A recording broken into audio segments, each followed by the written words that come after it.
Fuka Kiryuin versus Nanase Tsubasa. Who would win if we put these two classroom of the elite high tiers up against each other in a head-to-head fight? Before we start this video, make sure to turn on post notifications so you know when I upload. Starting with Nanase, Nanase is a person who is a pacifist and who also hates violence, but her violent nature is only brought about when she switches personalities. Nanase is a person implied to be able to take on the likes of Hosen in a fight. Ayanokoji says directly that there is no guarantee that Hosen is stronger than Nanase, and this is consistent as Nanase does not fold under pressure of Hosen's intimidation and blatantly says to him that she would be glad to take him up on a fight anytime. This demonstrates that Nanase is confident in her ability to fight off Hosen. This also makes complete sense as Hosen chills out around people he thinks is strong or formidable opponents like Yutomiya, and that goes the same for Nanase. It's clear Hosen respects her fighting ability to not go out of his way to pick a fight with her, as he did to someone like Ibuki, as well as the fact that Nanase witnessed Ayanokoji overpower Hosen and still thought she could beat him even though someone like Hosen couldn't win.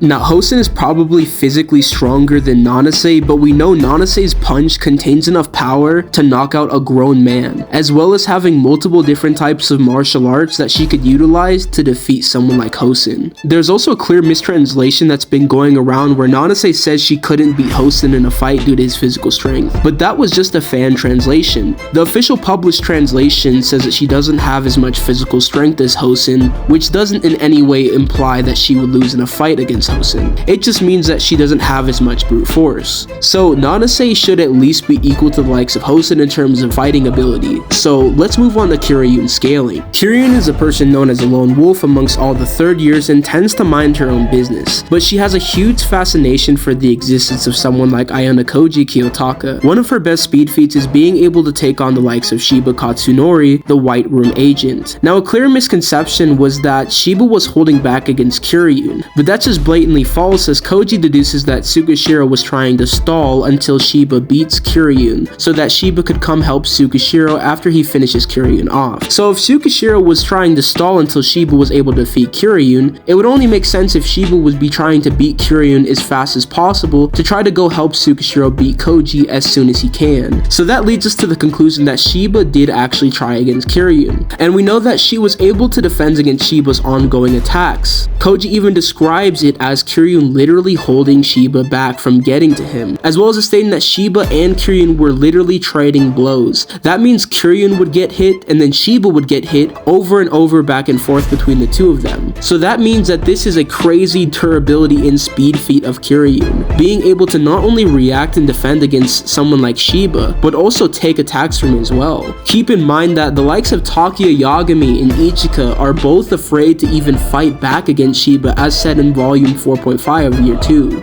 That means that Kiryuin was able to literally fight someone off who strikes fear in the hearts of literal White Room students. But I don't think that means Kiryuin is necessarily above them based off of this. I think that just means that the White Room students are more familiar with Shiba's strength, and so they don't bother to actually fight back. And remember guys, in the Ichika versus Hosen video, I went over how Ichika should be superior to Hosen in a fight. So if it's the case that Shiba would not only be stronger than Ichika, who's stronger than Hosen, but he would also be stronger than Yagami, who's stronger than Ichika, who's stronger than Hosen. And so based off of that, Kiryuin reacting and trading blows with Shiba would be a marginally better feat than Nanase being on par with Hosen. As well as we should factor in the fact that Kiryuin is stated to be above the OAA rating, in which that should be above Nanase, considering that none of her stats are even an A. Unless you think she's been hiding her ability and for some reason she's just above the OAA, then fine. I guess still the other arguments stand for why Kiryuin just beats Nanase. So while Kiryuin may not have the martial arts and fighting experience of Nanase, she is just too fast, strong, and durable to just lose to Nanase. So it's likely Kiryuin would just like hit Nanase before she could react and like knock her out cold. Now, I love both of these characters so much, but I had to speak the honest truth for a second. If you guys enjoyed this video, please make sure to drop a like down below. I've been getting so much support on these inverse classroom of elite matchups, so if you want it to continue, be sure to like drop a like, join my Discord server, keep supporting me, and I will keep dropping these videos for you guys. Thanks guys,